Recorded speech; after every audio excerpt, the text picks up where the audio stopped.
Alors, nous avons un pays dans lequel il y a eu pas mal de recherches en termes de pétrole. Et nous avons un pays qui est divisé en 5 bassins sédimentaires avec 29 blocs pétroliers. Sur les 29 blocs pétroliers, il y a 6 blocs sur lesquels il y a eu des recherches très avancées, avec des forages qui ont été faits à l'appui, et par 2 entreprises qui sont connues comme étant parmi les plus grandes entreprises en matière de recherche pétrolière et d'exploitation pétrolière dans le monde. Qui sont S'il s'agit de Eni, qui est une entreprise italienne, et puis Sonatrach, qui est la société d'État algérienne qui gère le pétrole. Ils avaient formé un copartenariat, ils ont travaillé sur 7 blocs. Ils ont dépensé pratiquement une centaine de millions de dollars.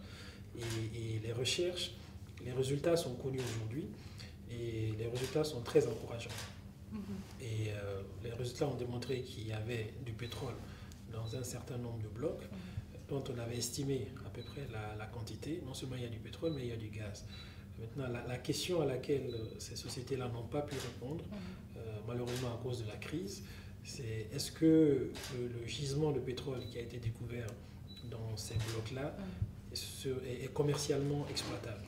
Donc, on n'a pas pu répondre à cette question. Au moment où ils s'apprêtaient à faire le forage d'exploitation, qui aurait pu nous indiquer une réponse à cette question, la crise a éclaté en 2012 et ces sociétés-là ont quitté le Mali. La recherche est en stand-by actuellement.